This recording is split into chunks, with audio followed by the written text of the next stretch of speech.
খাওয়ার মেনুতে যদি এমন মজাদার আর দারুণ স্বাদের চাল কুমড়ো ভাজি থাকে তাহলে অন্য তরকারির দিকে তাকাতেই চাল হবে না। কুমড়ো অনেকটা ঠিক এমনটা কুচি কুচি করে কেটেছি। রাখতে হবে। কুচি করে কেটে নেওয়ার আগে চাল কুমড়াটি ভালো করে ধুয়ে তারপর কুচি করে কেটে তৈরি করতে হবে। গরম কড়াইয়ে প্রয়োজন মতো তেলটা ঢেলে নিলাম। জিরার ফোড়নটাও দিয়ে নিয়েছি। 1-2 চিমটি জিরা হলেই যথেষ্ট। জিরাগুলো ব্রাউন কালার হওয়ার সাথে সাথে পেঁয়াজ কুচিগুলো আমি কেটে সাজিয়ে রেখেছিলাম, সেই পেঁয়াজ কুচিগুলো এখন আমি কড়াইয়ের মধ্যে দিয়ে দিব। চাল কুমড়া ভাজিতে বাড়তি কোনো মশলার কোনো প্রয়োজন নেই, শুধু অন্যরকম ভালো স্মেলের জন্য জিরা ফোড়নটা আমি দিয়ে থাকি। আপনার যদি ইচ্ছে হয় তাহলে আপনি দানাদার ধনিয়াটাও যার সাথে আপনি তেলে ফোড়ন দিতে পারেন। পেঁয়াজ কুচিটা খুব ভালো করেই আমি ভেজে নিব আজকে, একটু ব্রাউন কালার করে। এতটা ব্রাউন কালার করার প্রয়োজন নেই, আবার সাদা থেকে নরমালি একটু হালকা ব্রাউন।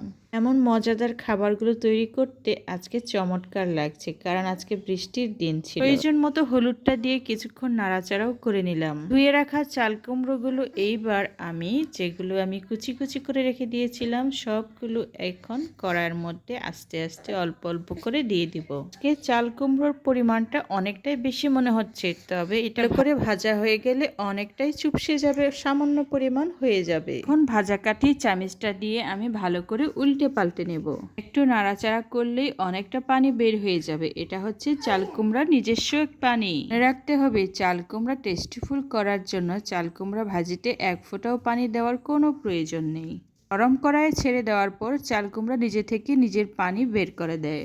সেই বের করা পানি দিয়ে চাল কুমড়া অনেক সহজে স্বাস্থ্যকরভাবে খুব সুন্দর করে ভাজি করে নেওয়া যায়। আপনি যদি অন্য পদ্ধতিতে চাল কুমড়া ভাজি করে থাকেন তাহলে আজকে এই ধরনের পদ্ধতি অবলম্বন করে আপনার রান্না করে এই মজাদার রেসিপিটা তৈরি করুন।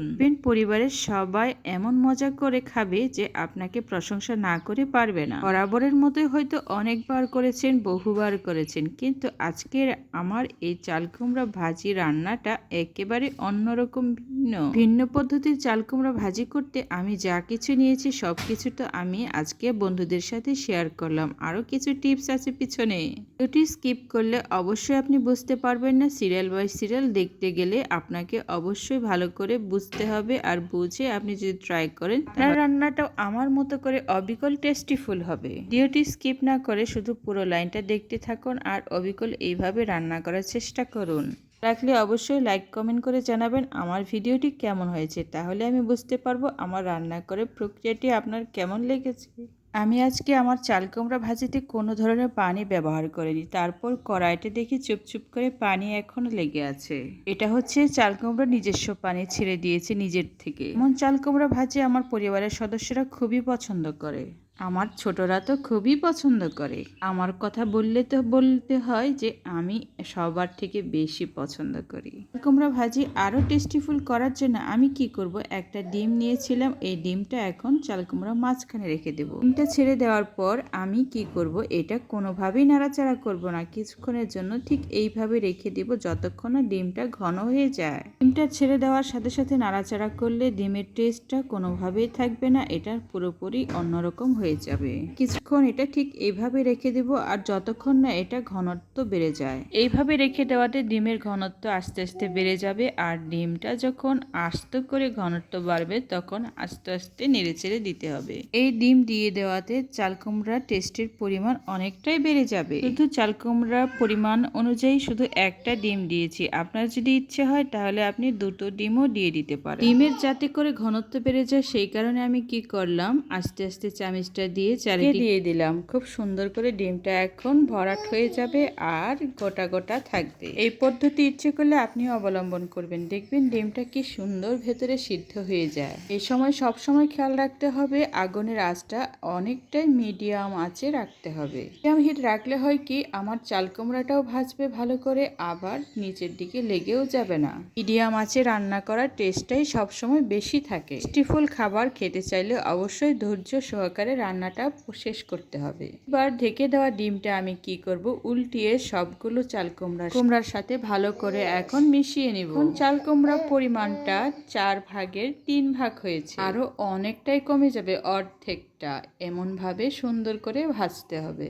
এখন এই আছে আমি আস্তে আস্তে করে রান্না করতে থাকবো। দেখবো আমি আমার চাল কুমড়াটা কত মজা করে রান্না করি। কোনো চাল কুমড়ার অনেক পানি বাকি আছে, এই পানিটা ভালো করে শুকিয়ে নিতে হবে, তাহলেই না তৈরি হবে মজাদার চাল কুমড়া ভাজি। আমি কিছুক্ষণ পরপর ঠিক এইভাবে নেড়েচেড়ে দিচ্ছিলাম। এভাবে নেড়েচেড়ে দিলে নিচের অংশ অবশ্যই লেগে যাবে না আর ভালো থাকবে আমার চাল কুমড়া রান্না। চাল কুমড়া রান্না করার সময় চাল কুমড়া একটা নিজস্ব স্মেল থাকে, যে স্মেলটা খুবই সুন্দর।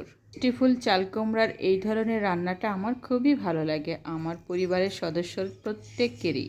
আমার ছোট টুনটুনি পর্যন্ত এই চাল কুমড়া ভাজা রান্নাটা খুবই পছন্দ করে। কে খেতে দিলে সে নিজের হাতে খাওয়া শুরু করে দেয়, তাকে কিচ্ছু বলতে হয় না। কুমড়া রান্নার আরেকটি টিপস হচ্ছে, রান্না শেষ হওয়ার পূর্বে মুহূর্তে কিছুক্ষণ আগে ঠিক এইভাবে তেলটা আমি অ্যাড করে থাকি। রান্নার তেলটা অ্যাড করার পর আমি সামান্য কিছুক্ষণ অপেক্ষা করব, যতক্ষণ না তেলটা অনেকটা গরম হয়ে যায়।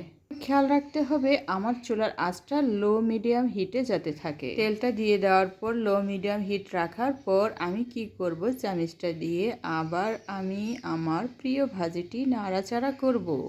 চুলার হিটটা সবসময় লো মিডিয়াম হিটে থাকতে হবে। মিডিয়াম হিটটা রাখলেও লেগে যেতে পারে, মিডিয়াম হিট না রেখে আমি লো রাখার চেষ্টা করব। আমি এটা তো আর ঝোল রান্না করছি না, করছি ভাজি।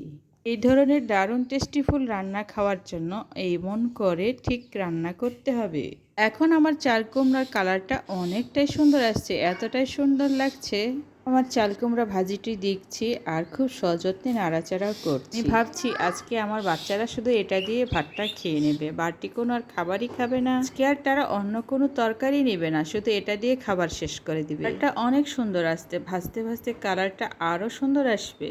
চাল কুমড়া ভাজলে চাল কুমড়ায় হলুদ ধরতে অনেকটাই সময় লাগে, যখন ভাজা ভাজা শেষের দিকে হয় তখনই হলুদের কালারটা এমনভাবে সুন্দর হয়ে ফুটে ওঠে। তখন বুঝতে হবে আমার রান্নাটা প্রায় শেষের দিকে চলে আসছে।